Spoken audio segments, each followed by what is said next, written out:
혹시 여러분 중에 동기를 가지고 이 자리에 앉아 계신 분이 계시나요? 혹시 불순한 동기? 없죠?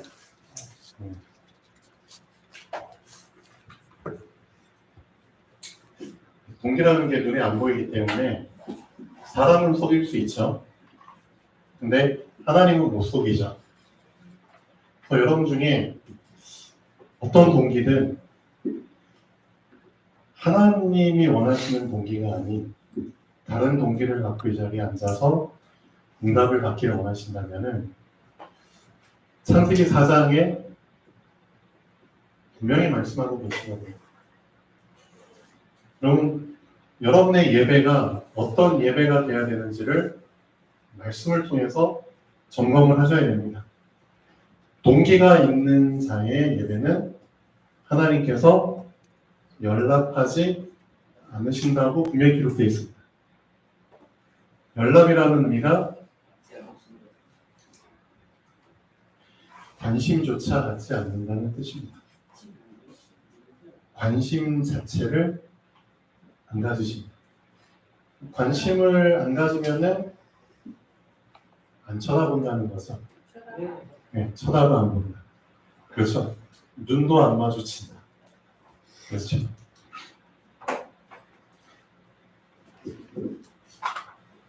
그럼 여러분 어떻게 생각하세요? 눈 안 마주치면은 기분 좋으세요? 나쁘세요? 기분 나쁘죠.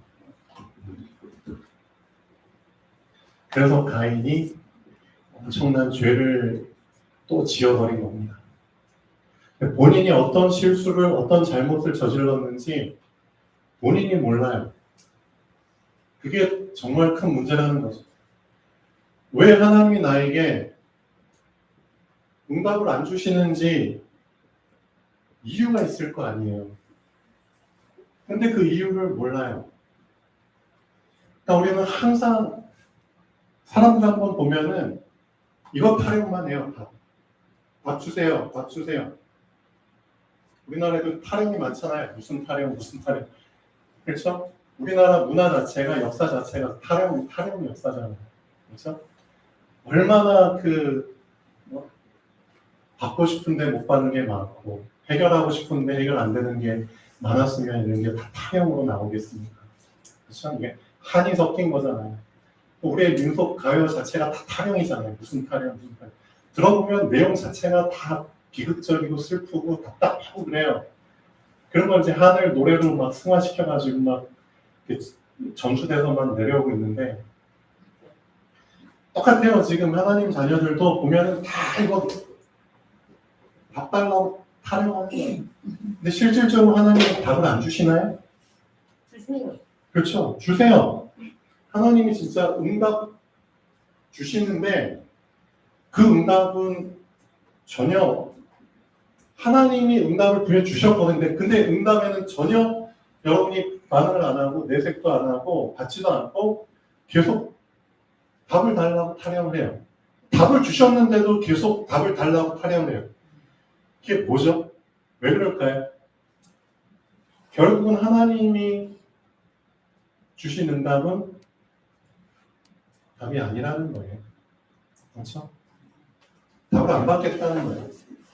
하나님이 분명히 응답 주셨는데 왜 자꾸만 답을 달라고 타령을 할까요? 그러니까 결국 그들 마음속에는 뭐가 있냐? 다른 응답을 달라는 거예요. 하나님이 주신 응답이 아니라 다른 응답을 달라는 거예요. 어떻게 생각하세요? 맞나요? 내가 원하는 답을 달라는 거예요. 맞죠? 내 동기를 이루기 위한 답을 달라는 거예요. 하나님이 주신 응답과 지금 내가 원하는 응답이 다르기 때문에 계속 답 타령을 하는 거거든요, 사실. 맞죠? 그럼 하나님이 어떤 답을 주셨길래 그러죠? 하나님이 어떤 답을 주셨길래 그 답이 마음에 안 들어서 자꾸 이런 응답을 달라고 지금도 답 타령을 하냐 이거죠. 하나님이 주신 응답은 이겁니다. 여러분은 그 응답이 마음에 드는지 모르겠는데 저는 마음에 들어요. 저한테는 딱이에요. 예전에 몰랐는데 저는 이게 진짜 하나님이 주신 응답이라고 확신하고 그게 맞다고 봐요. 하나님이 주신 응답은 뭐냐면은 말씀 붙잡고 기도에 집중해. 그게 하나님이 주신 응답이에요. 그렇죠? 근데 내가 말씀을 듣기 싫어하니까, 내가 기도하기 싫어하니까 다른 응답 달라는 거잖아요. 하나님은 결국 말씀과 기도 속에서, 그렇죠? 우리의 필요를 채워주시고 우리의 문제를 해결해 주시고 우리를 인도하시는 겁니다. 맞죠? 그래서 여러분은 말씀 붙잡고 기도하시면 돼요. 진짜 그것만 하시면 돼요. 진짜의 하나님의 응답이 왜 응답을 안 보일까요? 참 안타깝죠. 그게 요한복음 5장이에요. 여러분 사복음서 정말 이제는 좀 제대로 보셔야 됩니다. 왜 사복음서가 여러분에게 지금 중요하냐면은 이 사복음서를 통해서 내가 얼마나 다른 것을 붙잡았는지, 틀린 것을 붙잡고 신앙생활을 했는지를 알 수 있거든요. 내가 너무나 엉뚱한 거 붙잡고 진짜 말도 안 되는 거 붙잡고 완전히 속고 신앙생활 했구나. 그게 발견돼야 되거든요. 그러니까 그거 알 수 있도록 성경의 사복음서가 짜자잔 기록되어 있는 거예요. 너무 감사하죠. 이 사복음서가 없으면은 우리는 진짜 우리 자신을 못 봐요. 우리 자신을 절대 점검 못 해요. 그러니까 완전히 사복음서가 우리를 비추는 빛입니다. 엄청난 빛의 말씀입니다. 요한복음 5장에 보면은 얼마나 다른 응답을 갈망하면서 시간을 허송세월했는지를 요한복음 5장에 지금 말하고 있거든요. 유대인의 큰 명절이 이제 다가왔어요. 유대인의 큰 명절. 3대 절기 중에 하나겠죠. 그래서 예수님도 예루살렘에 올라가세요. 예루살렘에. 그렇죠? 예루살렘 성이에요. 엄청나게 큰 성읍이에요. 근데 올라갔는데 이제 한쪽에 보니까 자, 양들을 사고 파는 시장이 있어요. 양시장. 예. 그 시장 옆에 연못이 하나가 있어요. 양들도 물을 먹어야 되잖아요. 그렇죠? 시장. 연못에 이렇게 삥 둘러서서 행각, 쉽게 말해 정자 같은 것들. 그렇죠? 거기에 사람들 와서 그늘지게 쉬잖아요. 그 행각이 5개가 있어요. 5개. 삥 둘러서서. 근데 여기 언제부터 누가 모이기 시작했느냐? 예, 병든 자들, 연약한 자들, 막 혈기 많은 자들, 그렇죠? 막 손이 굽은 자들. 그러니까 완전히 사람 취급 못 받는 소외된 자들. 언제부턴가 그 사람들이 한두 명 모이더니 이렇게 엄청난 이렇게 수많은 이제 인원을 이룬 거예요. 근데 그 연못에 누가 본 거예요. 뭘 봤냐? 뭐라? 천사 같은 존재가 위에서 내려와가지고 이 연못을 막 휘젓는 거예요. 휘젓고 이제 올라가. 그걸 누가 봤어. 그리고 나서 여기 있는 병자들 중에 한 명이 물에 들어가 본 거야. 연못에. 어라? 근데 뭔 일이 일어났냐? 병이 나은 거예요. 병이 나왔어. 제가 궁금한 게 도대체 어떤 천사가 이런 짓을 했는지 좀 묻고 싶어요. 사실 천국 가면은 도대체 어떤 천사가 이런 짓을 했는지 묻고 싶은데 하나님의 뜻이 있겠죠. 근데 어찌됐든 그걸 보니까 사람들이 이제 뭐만 기다려요? 뭘 기다릴까요? 그렇죠. 언제 천사가 내려오나? 그렇죠? 이 천사가 주기적으로 반복적으로 내려오는 것도 아니고 자기 내킬 때 내려오겠지. 어떻게? 근데 그걸 눈이 빠지게 그냥 기다리는 거예요. 우리의 목적은 오직 저 천사가 와서 물 휘젓는 거다. 그렇죠? 그러면은 누가 들어가도 먼저 들어가는 너무 병이 낫는다. 소문이 확 퍼진 거죠. 더 많은 사람들이 마글마글 하겠죠. 자, 사람들이 완전히 틀린 응답. 이 틀린 응답에 목숨을 거는 거예요. 이 틀린 응답 받으려고 거기에 나의 모든 인생과 시간을 다 바치는 거예요. 그렇죠? 완전 로또잖아요, 어떻게 보면. 그렇죠? 누군가에겐 되겠죠. 근데 나한테도 된다는 그 신락 같은 희망을 가지고 여기에 나의 모든 시간과 모든 것을 다. 그래서 빵 되면 어떡할 건데. 그렇죠? 수많은 사람들이. 근데 이런 틀린 응답은 어떤 특징이 있냐? 경쟁을 해야 돼요. 결국은 경쟁해야 되잖아요. 먼저 들어가는 놈이 응답받기 때문에 결국은 내가 먼저 들어가려면 경쟁을 해야 되는 거예요. 그렇죠? 얼마나 힘들어요. 그러니까 틀린 응답의 특징이 이거예요. 근데 이 속에 38년 된 병자가 한 명이 있어요. 38년 된 병자. 인생을 완전히, 그렇죠? 인생의, 그렇죠. 거의 절반 가까운 인생을 이 속에서 살았잖아요. 얼마나 절박하겠어. 근데 본인은 몸도 허약해졌어. 잘 걷지도 못해. 그래서 이제 천사가 딱 막 소리가 들려. 웅성웅성. 그럼 너나 할 것 없이 다 연못으로 뛰어 들어가는데 이 사람도 그렇죠. 일어나서 막 가는 도중에 끝. 그렇죠. 끝. 그럼 이 사람 완전 허탈하잖아. 그래서 저 구석에 자리를 펴고 결국 이제 희망을 잃고 누워 있는데 참 신기하죠. 수많은 사람들이 모여있는, 병자들이 모여있는 그곳에 예수님이 가신 거예요. 근데 예수님이 가셔서 다른 병자들을 만나실 수도 있잖아요. 근데 이 38년 된 병자 한 명을 만났어요. 왜 그랬을까요? 수많은 환자들을 만날 선택권이 있었는데 이 환자를 만났다니까요. 왠지 아세요? 이 환자는 알고 있거든요. 나에게는 희망이 없다. 없어요. 다 나버린 거예요. 그렇죠? 그거 중요한 거예요. 틀린 응답이라도 기대하는 사람들이 많은데 그 속에서도 틀린 응답도 기대를 이제는 못할 정도로 완전히 좌절해버린 한 사람이거든요. 그렇죠? 신락 같은 희망도 그냥 버려. 그러니까 알고 계시죠? 하나님이 우리를 찾아오실 때는 뭔가가 있어요. 뭔가 조건이 성립됐기 때문에 사실은 만나주시는 거거든요. 그걸 여러 발견하셔야 됩니다. 이 병자는 잘 모르겠죠. 왜 나를 찾아왔는지. 근데 어찌됐든 그렇죠? 다른 데 희망을 두시면 안 됩니다. 그거 되게 중요한 거예요. 진짜 하나님 만나려면은 진짜 하나님 빨리 만날 수 있는 가장 좋은 방법 중에 하나가 희망을 다른 데 두지 마세요. 이해되셨나요?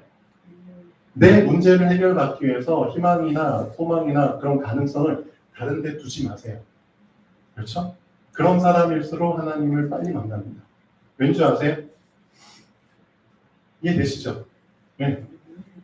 희망을 딴 데 주는 만큼 그렇죠? 하나님은 그렇죠? 우선순위가 안 되거든요. 맞잖아요. 그러니까 이 사람 완전히 모든 걸 다 접었기 때문에 어떻게 보면 이 사람이 선택이 됐을 수도 있고요. 그렇죠? 그래서 예수님께서 물어보셨죠. 네가 낫고자 하느냐? 낫고 싶습니다. 저 낫고 싶어서 막 가는데 벌써 다른 사람들이 나 먼저 경쟁에서 이겨서 저는 항상 헛간을 칩니다. 그렇게 해서 시간이 이렇게 많이 흘러버렸습니다. 그래서 이 틀린 응답 속에 올바른 응답이 들어오신 거예요. 맞잖아요. 예수님이 올바른 응답이잖아요. 그러니까 올바른 응답은 어떤 특징이 있죠? 경쟁할 필요가 없어요. 왜? 나에게 왔거든요. 그렇죠? 나에게 왔기 때문에 경쟁할 필요가 없어요. 그렇죠? 그러니까 응답이 나에게 올 수밖에 없는 조건을 내가 갖추면은 경쟁할 필요가 없습니다. 그걸 잘 알고 계셔야 됩니다. 그렇죠? 응답이 나에게 올 수밖에 올바른 응답이 나에게 올 수밖에 없는 그 조건을 내가 갖추지 못했기 때문에 그런 거지. 그 조건만 갖추면 올바른 응답은 나에게 옵니다. 나에게. 경쟁할 필요가 없어요. 그래서 어떻게 보면 이 38년 된 환자는 그 조건을 갖춰서 예수님이 그대로 그냥 찾아가신 거죠. 그리고 물어보셨죠. 네가 낳고자 해? 예, 낳고 싶습니다. 그럼 올바른 응답은 되게 쉬워요. 네 노력 필요 없어. 너 일어날 필요도 없고, 예를 들면 막 끙끙대고 이렇게 할 필요도 없고 갈 필요도 없어. 뭐라 말씀하셨죠? 그냥 예수님 그냥 말씀하시면 말씀대로 그냥 순종하면은 해결되는 거예요. 그러니까 네 자리를 들고 일어나 가. 되게 쉽죠. 경쟁할 필요도 없어요. 노력할 필요도 없어요. 그렇죠? 저기 100m까지 뛰어갈 필요도 없고요. 그냥 되게 간단한 거예요. 그래서 올바른 응답은 되게 심플해요. 어렵지가 않아요. 맞잖아요. 하나님은 어려운 분이 아니거든요. 어려운 사람이 어려운 말을 하는 거지. 하나님 되게 쉬운 분이잖아요. 그렇죠? 왜? 이미 완성자이기 때문에 아까 예배 때 말씀드렸죠. 완성하신 분이기 때문에 완성자의 입장에서는 다 쉬운 거예요. 그렇죠? 쉬운 말로 그냥 던져주는 거예요. 그럼 그걸 그냥 쉽게 붙잡으면 끝나는 거예요. 그게 올바른, 그게 신앙생활이에요, 사실.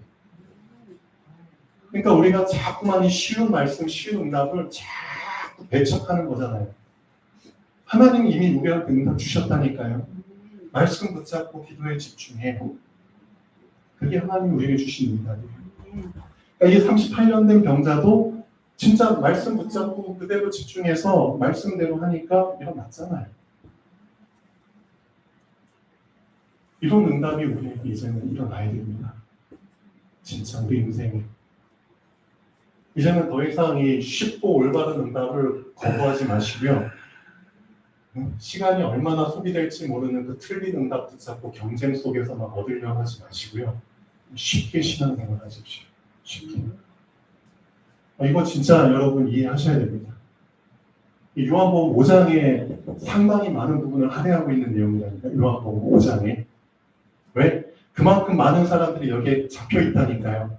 실질적으로 신앙생활 하면서도 다른 응답, 틀린 응답 추구하면서 틀린 방법으로 응답받으려고 계속 타령하면서 그런 사람들이 실제로 많다니까요. 그 속에 예수님이 진짜 오셔서 올바른 응답을 우리에게 딱 던져주셨을 때 이제 그것을 붙잡을 수 있으셔야죠. 그렇구나. 하나님이 나에게 주시는 응답은 다른 게 아니고 내가 원하는 대로 내 식대로 내 방식대로 하나님이 주시는 게 아니라 하나님은 예로부터 지금까지 항상 주시는 응답이 똑같았어요. 맞죠? 그게 바로 말씀 붙잡고 기도에 집중해. 그거예요.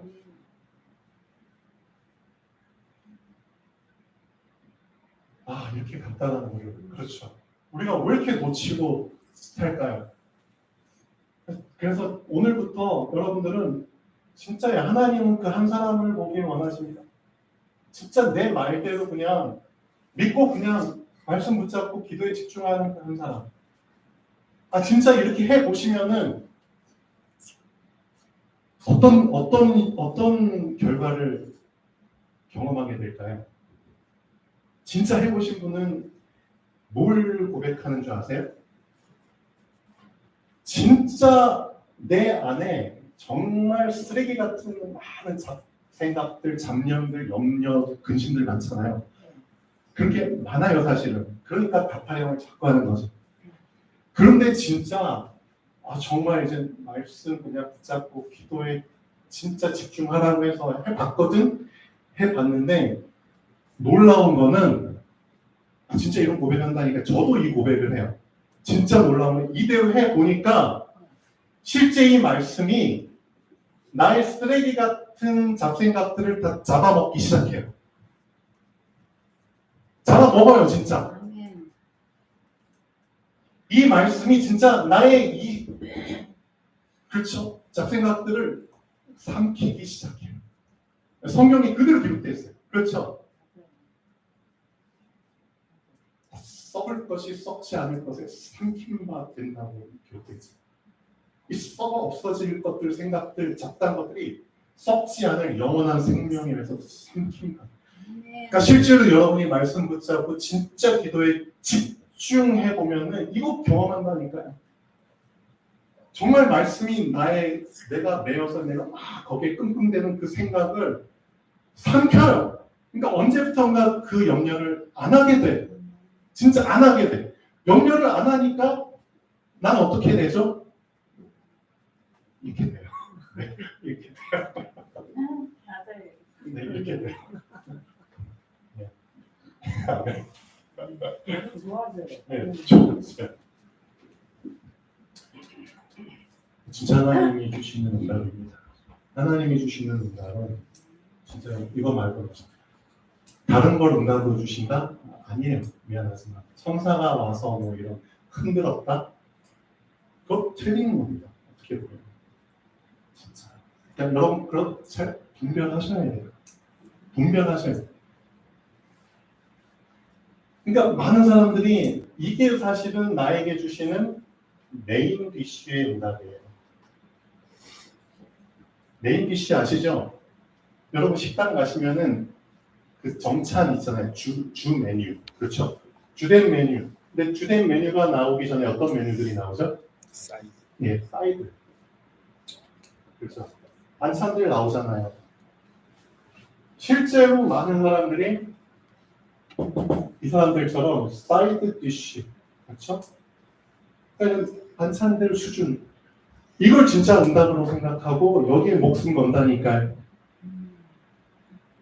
그러니까 이런 응답만 계속 받다 보니까 이게 진짜 응답으로 착각을 한다니까요, 실제. 그런 사람들이 의외로 많아요. 왜 그럴 수밖에 없죠? 메인 디시 응답을 맛을 못 봤거든요. 그게 뭔지를 몰라요. 그렇죠. 그러니까 실제로 메인 디시 응답은 이겁니다. 말씀 붙잡고 기도에 집중하세요. 진짜 기도에 집중. 그러면은 방금 말씀드린 대로 내 안에 있는 잡생각들, 내 것, 내 동기, 내 욕심 그게 다 말씀에 의해서 삼킨 바 돼요. 말씀이 다 삼켜버려요. 그럼 나는 어떤 상태가 되죠? 깨끗한 상태가 돼요. 그렇죠? 청소된 상태가 돼요. 그 상태가 됐을 때 뭘 알게 되죠? 그때 뭐가 보일까요? 그때 비로소 이런 것들에 의해서 가려져서 보이지 않았던, 그렇죠? 보이지 않았던 진짜 하나님의 나를 향한 계획이 보이는 거예요. 그렇죠?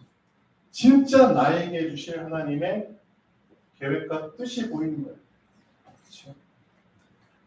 지금까지 이런 것들 때문에 사실 가려서 안 보였던 거거든요. 가려서. 그 가린 것들이 다 치워지고 나니까 전에 말씀드렸잖아요. 벌목 운동하라고 했죠. 벌목이 뭔지 아시죠? 그렇죠. 나무들이 가려가지고 내가 가야 될 길이 안 보이잖아요. 근데 저희 집 뒤에 이제 화재가 나가지고 산불 나가지고 나무가 다 탔죠. 그래서 그거 몇 달 전에 다 벌목했거든요. 그러니까 시원해. 나무한테는 미안하지만 시원해. 그리고 오솔길이 다 보여. 길이 보여. 너무 많은 것들을 깨닫게 돼요. 그렇지. 하나님이 나에게 이미 그리스도라는 길을 주셨는데 그 길이 나에게 왜 안 보였지? 벌목이 안 돼서 그렇잖아요. 맞죠? 그래서 벌목하는 게 먼저예요. 벌목하려면은 톱이 있어야 되잖아요. 칼이 있어야 되잖아요. 그래서 성경에 뭐라고 나오죠? 말씀의 검이라는 게 있잖아요. 에베소서 6장에 말씀의 검, 톱, 칼 가지고 이런 쓸데없는 것들을 다 잘라 베어버리고 치워버리시는 거예요. 그래서 하나님이 우리에게 지금 주셔야 될 응답은 다른 응답이 아니라 청소할 때 필요한 도구가 필요한 거예요. 우리한테 지금은. 그렇죠? 그 이후의 응답은 그 이후에 주시는 거고요. 지금 당장은 청소해야 되잖아요. 그렇죠? 그래서 말씀 붙잡고 기도하는 거예요. 여기에 집중하다 보면은 내가 깨끗한 상태가 돼요. 그때 하나님의 세미한 음성이 나에게 붙잡혀지는 거예요. 그 세미한 하나님의 음성을 안 놓치게 돼요. 그렇죠.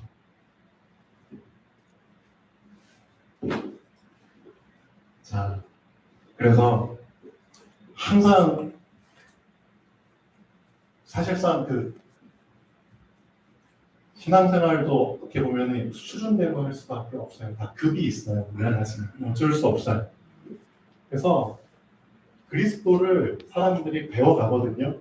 여러분 그리스도 배우기 위해서 이 자리에 앉아 있는데 유치원 수준이 있어요. 초등 수준에서 배우는 그리스도가 있고요. 중등 수준에서 배우는 그리스도가 있고요. 고등 수준에서 배우는 그리스도가 있어요, 사실은. 똑같은 그리스도를 배우는데도 배우는 개념 자체가 다르고 그리스도에 대해서 이해하는 관점 자체가 달라요. 어쩔 수 없어요. 초등 수준에서는 그리스도를 주로 어떤 식으로 배워나가면은 이건 어쩔 수 없어요.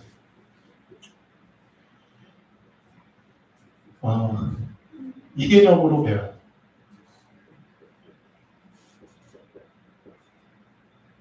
나를 지켜주세요. 그 관점으로 그리스도를 계속 알아갈 수밖에 없어요. 왠 줄 아세요? 지금 상황 자체가 내가 애굽에 있거든. 애굽에 있기 때문에 사방이 적이야. 그렇죠? 사방이 나를 괴롭혀. 사방이 나를 힘들게 해. 그렇죠? 그럼 결국 나는 그 시간표에서 그 현장에서는 그리스도를 어떻게 붙잡을 수밖에 없어?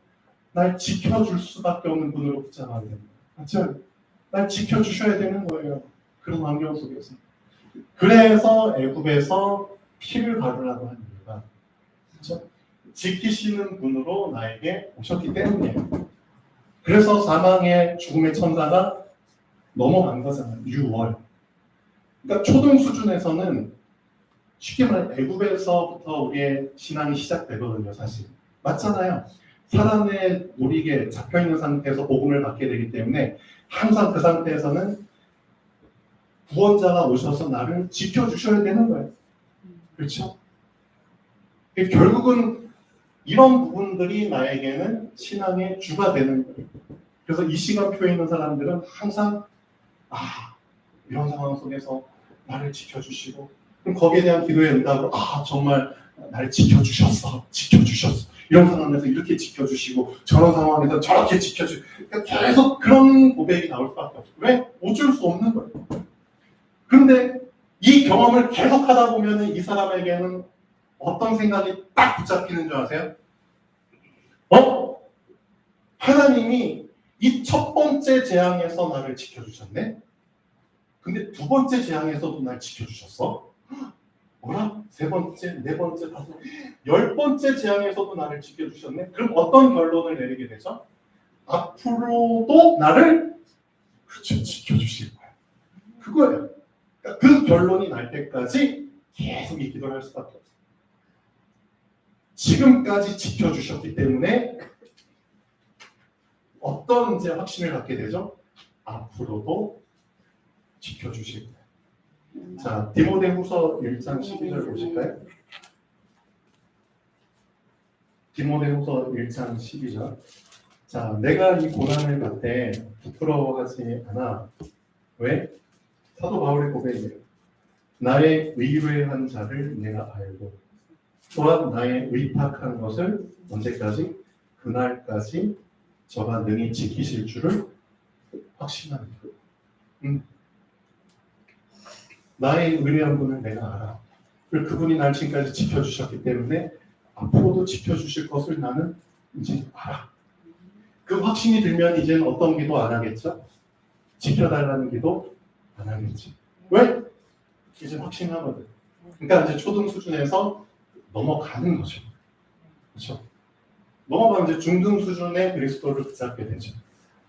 그러니까 초등 수준은 쉽게 말하면 애굽에서 하는 기도. 중등 수준은 애굽을 빠져나와서 광야에서 하는 기도. 고등 수준은 가나안에서 하는 기도. 또 다른 단어로 표현하면은 애굽은 곧 남은 자의 미도, 광야는 순례자의 미도, 가나안은 정복자의 미도. 이 단어들을 여러분이 까먹으시면 안 돼요. 이 단어들이 갖고 있는 의미는 어마어마한 거예요. 그렇죠? 그러면 이제 중등 수준에서는 어떤 기도하죠? 아무것도 없잖아요. 그렇죠? 그러니까 나를 지켜주시는 건 확신해. 근데 당장 그렇죠? 나의 필요를 채워야 되잖아요. 그렇죠? 이것도 없고 저것도 없고 필요가 없어. 내 능력으로는 어떻게 할 수가 없어. 근데 신기하죠? 여기저기서 그냥 이 필요가 막 채워져. 진짜 막 채워져요. 막 앞에 뒤에서 위에서 막 우리 김미숙 집사님이 그런 간증 많이 하시죠. 주차 공간이 없는데 갑자기 차 한 대가 나가. 그렇죠? 그러니까 나의 필요한 부분들이 소소하고 다 일상 속에서 채워져. 내가 진짜 오늘은 뭐가 먹고 싶었는데 갑자기 전화가 와서 이거 같이 먹으러 갈래요? 그렇죠? 왜 갑자기 그렇게 아다리가 많아 이거지? 하나님이 다 필요를 채워주고 광야의 시간 필요이기 때문에 어쩔 수 없어요. 그렇죠? 그렇게 해서 또 뭘 이제 계속 응답받다 보면 어떤 확신이 들죠? 내가 이런 기도 안 해도 하나님이 다 채워주시겠구나. 그러니까 이 수준도 이제 뛰어넘게 되는 거예요. 그럼 그때 비로소 나는 뭘 붙잡게 되죠? 진짜 하나님이 원하시는 그 소원을 붙잡게 되는 거예요.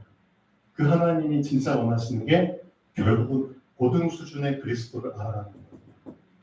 그 고등 수준의 그리스도를 알아가게 되면은 그 사람은 그 그리스도를 어떤 개념으로 붙잡고 어떤 개념으로 누리냐? 이 개념으로 누려요. 마태복음 16장 33절인가요? 담대하라 내가 세상을 이겨놓아. 즉 정복자의 관점에서 그리스도를 누리게 돼 있어요. 왜? 이미 다 뭐 지켜주시는 것도 확인했죠. 필요 채워주시는 것도 확인했죠. 그럼 내가 할 건 뭐예요? 하나님이 원하시는 걸 이루는 삶을 그냥 사는 거예요. 그게 전도자의 삶이고 정복자의 삶이에요. 그렇죠? 그러니까 그걸 위해서 그리스도를 이제는 알아나는 거예요. 그러니까 수준대로 사실은 그리스도를 붙잡게 돼 있고 수준 속에서 그런 응답을 받게 돼 있어요. 실질적으로 우리가 가야 될 곳은 가나안 땅이에요. 그렇죠? 이 장성한 자가 되기 위해서 이런 과정을 사실은 거치는 거예요. 그렇죠? 여기에 머물러서 살다 죽는 게 아니에요. 거치는 거예요. 가나안이 우리의 목적이기 때문에. 그러니까 여기까지 가기 위해서 하나님이 나에게 있는 잡생각, 쓰레기 같은 것들을 다 청소해야 될 필요가 있기 때문에 지금 하나님이 나에게 주시는 응답은 누가 뭐래도 말씀 붙잡고 기도에 집중하는 거예요. 진짜 그거 하셔야 돼요.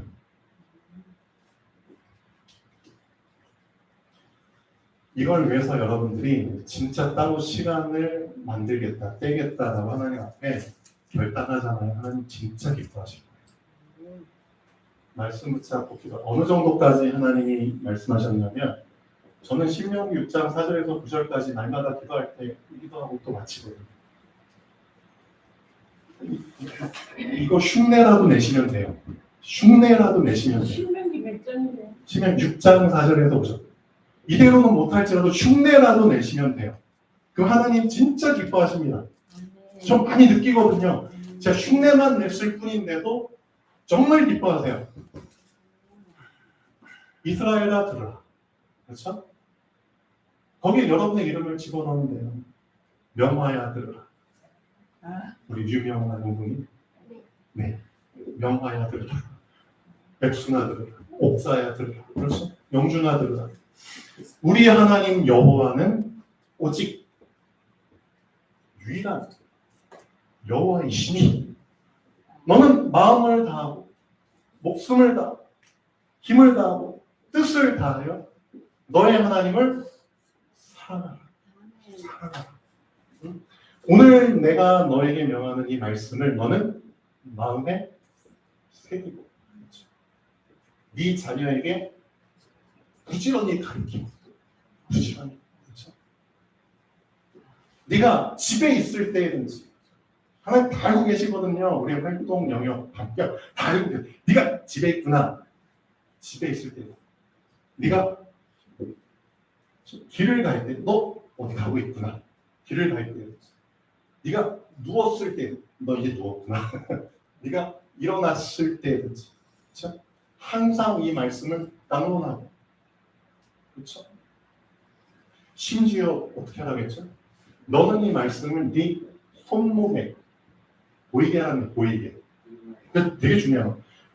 보이게, 보이지 않게도 하지만 보이게 네 손목에 매어 네 기호로 삼고 네 이마에 붙여서 네 표로 삼아.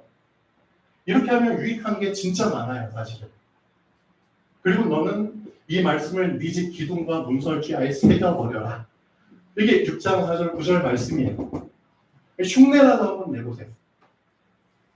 진짜 여러분 이 말씀을 손목에 메고 이마에 딱 붙여버리잖아요. 그러면은 내 자신도 사실은 인식을 하지만 나를 보는 사람들은 나를 보기 전에 그걸 먼저 봐요. 그게 되게 좋은 효과를 줘요, 사실은. 여러분 그 중들, 승려복 있잖아요. 딱 보면 중이네, 승려. 신부, 수녀들, 수녀복 있잖아요, 입고. 딱 옷 보자마자 어떤 생각이 들어요? 아, 저 사람은 저렇구나. 그렇죠? 사람들이 볼 때는 이미 그게 딱 인식이 돼버린 상태에서 그 사람을 대하게 돼요. 그러니까 되게 중요한 거예요. 그러니까 사람들이 나를 볼 때, 아, 저 사람이 이미 하나님 믿는 자구나. 그게 딱 인식이 된 상태에서 나를 대하게 된다니까요. 그 되게 좋은 점 많아요, 사실. 우리가 그렇게 못할 뿐이지. 그렇죠? 이렇게 하라는 이유가 있는 거예요. 오늘 말씀의 제목하고도 맥을 같이 합니다. 범죄하지 않게 하기 위해서요, 사실. 범죄라는 게 뭔데요? 하나님의 자녀가 스물스물 세상에 빠져들어가는 게 범죄잖아요, 사실. 그거 막기 위해서 여기 붙이고 여기 붙이고 저기 붙이고, 그렇죠? 너의 신분과 정체성, 너의 주인을 놓치지 마. 말씀과 기도에 집중해봐. 네 인생이 세상 사람들과 얼마나 틀리고 틀린 응답을 받게 되는지를 네가 진짜 경험해봐봐. 그렇죠? 제발 너의 수준을 좀 높이자. 제발 좀 애국에서 징징거리지 말고 좀 광야로 좀 가고 강한으로 들어가겠죠. 자, 오늘 그런 날이 되면 좋겠습니다. 자, 결론 보시죠. 하나님은 십계명을 통해서 영의 것을 먼저 말씀하신 후에 육의 것을 말씀하셨습니다. 영의 것을 먼저 지킨 후에 육의 것을 지키도록 말씀하셨습니다. 육의 주인은 영이기 때문입니다. 육은 잠깐이지만 영은 영원하기 때문입니다. 그렇죠? 이 순서가 우리에게 항상 지켜줘야 됩니다. 그렇지, 육은 잠깐이야. 그렇죠? 육의 양식보다 영의 양식이 먼저야. 말씀과 기도가 먼저야. 이스라엘 자손처럼 하나님이 영으로 말씀하시는 것을 직접 들을 준비가 안 된 사람들이 대부분이에요. 이렇게 좋은 기회를 주셨는데 이스라엘 사람들이 오히려 그 기회를 반납했잖아요. 하나님은 우리에게 말씀하시도록 하지 말고 모세 당신이 우리에게 말씀해 주세요라고 그 기회를 반납해버렸다니까요. 그 정도의 영적 상태 수준이라는 거예요, 사실. 이건 엄청난 기회예요. 여러분은 어떠실 것 같아요? 하나님 여러분에게 직접 딱 말씀하시라고 하는데 스톱! 저 사람 통해서 얘기해 주세요. 그렇게 하실 거예요. 사람을 통해서 들어야 들을 수 있는 영적 상태입니다. 영적으로 깨어있지 않아서 그렇습니다. 영적으로 약하기 때문에 그렇습니다. 영적으로 무지하기 때문에 그렇습니다. 영적으로 감당할 수준이 안 돼서 그렇습니다. 그러니까 실질적으로 하나님의 성령이 영으로 우리 안에 거하고 계시거든요. 그럼 어떠시죠? 성령께서 말씀으로 말씀하시는 것을 직접 들을 준비가 되어 있는 상태가 되어야 되는 게 맞잖아요. 맞죠? 근데 그게 왜 안 되냐고요. 나의 영적 상태가 성령께서 원하시는 영적 상태로 준비되어질 때 뜻이 하늘에서 이룬 것 같이 땅에서도 이루어지는 그 소통이 진짜 진정한 소통이 시작됩니다. 그래서 완성되는 소통이라고 하죠. 그게 안 되는 이유는 창세기 3장 때문입니다. 아까 말씀드린 다른 거, 내 거, 내 동기, 내 거. 그게 창세기 3장이잖아요. 그게 무너져야 됩니다. 그걸 무너뜨리기 위해서 하나님께서 우리 길들이시기 위해서 너 그냥 말씀 붙잡고 기도에 집중해.